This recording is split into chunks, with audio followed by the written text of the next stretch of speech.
طالبانو د جومات د آدابو نه یو دا ده چې جومات کې به په زوره خبرې نه کوي. یو که په علم خبرې کوي، علمي خبرې کوي، پروا نه کوي، جومات نه به دغسې خبرې به په جومات کې نه کوي. او بل دا ده ورکه به جومات کې نه لټوي. مونږ خو چې ورکه رانه وسي طالبانو جومات لا سپیکر ته ملا صاحب اعلان راته وکړه، ورکه به نه ورک. رسول الله ته سړی راغی وي ورکه مې سوي جومات کې اعلان راته وکړه. رسول الله ورته ویل الله دې نه درته پیدا کړي. جومات کې اعلان مه کوه، مونږ د ټولو ورکو اعلان چیرته کوو؟ د ورکې دپاره ښه اعلان دا ده طالبانو، کوم شی چې درنه ورک سو دا ډېره تجربه ده.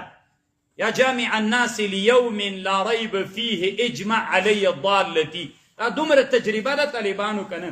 مونږ یو کشر ورور د مولوي صاحب چې تو رقصوي ما ته ویلي وي دا دعا راته خو راوکړئ ورو مې کوم شی پیدا سو مې څنګه ده؟ وی صحیح ده. امام نووي بیخي ډېرو علماو دا لیکلي طالبانو دا ډېره تجربه ده. یا جامع الناس لیوم لا ریب فیه اجمع علی الضالتی، یا که شی درنه ورک سو د کوټې یا د جومات یا د کور دې کونج کې صورت والضحا ووایي هغه کې بس الله یې پیدا کوي.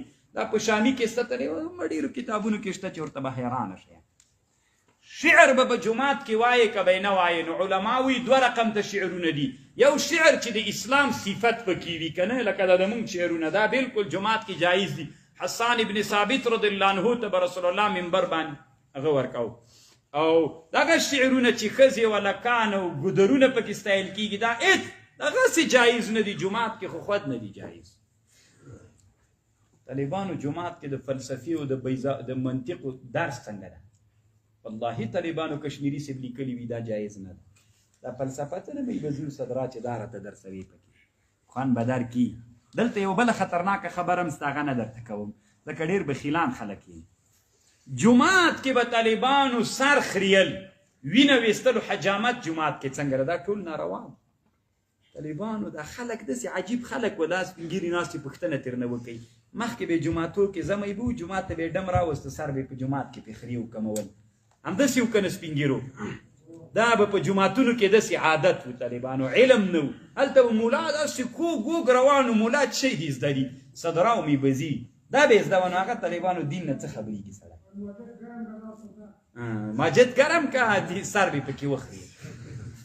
ما خپله په یادېږي الله پاک والد رحمه الله دلته چې مونږ بل جومات و بس والد رحمه الله ورته ویلي دا بس بیا ورک شول الحمدلله. او جومات کې به اودس نه کوي، مستقذر شیان به هم جومات کې نه اچوي. اوس نسوار طالبانو رښتیا وایي مستقذر دي که غیر مستقذر؟ اوس که نه لاړې به جومات کې نه توکوي، مخاط به نه توکوي، توپداني دې راته ایښې ده لاړې پکې، دا مستقذر دي طبیعتا. نو جومات کې به نه توکوي. حتی طالبانو چې د څپلیو جای جومات کې جوړ یو دا بوټونه په قذرو باندې ککړي هم نه به یې راوړي. که خبرداره طالبانو دا له جومات نه باید باندې جوړ شي. دا څه دي؟ دا د نعلینو شیان.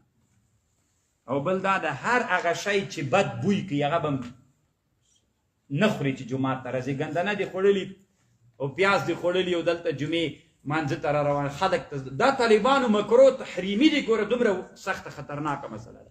یا تراوو کې ولاړې او تا پیاز یو ارګمی جوشا راوباسي ټولو خلکو طبیعت خراب کړي. دا طالبانو مکرو تحریمي ده. او قنادیل قندیلونه راځوړندول طالبانو، مروحې دې ته مروحه وي طالبانو پکې جومات کې راځوړندول. علامه زکریا صاحب په الابواب والتراجم کې د حدیث نه د بخاري استدلال کړی دا جایز ده. قندیلونه راځوړندول جایز دي.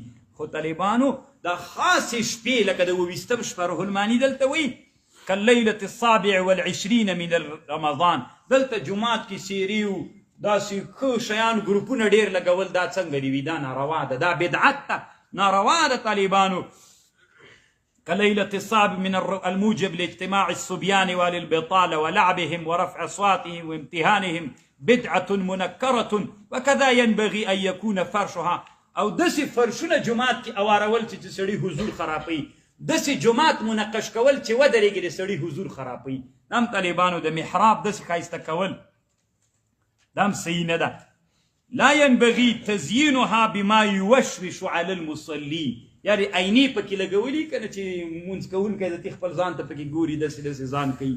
نو دا ټول طالبانو حتی علما وایي که چا درنه مشوره وغوښتله چې زه جومات کې دا شیان لګوم، جومات ښایسته کوم، پیسې کې مصرف کم که نه، ورته ثواب دې نشته. مې ولې په دې باندې چټي پیسې مصرفوي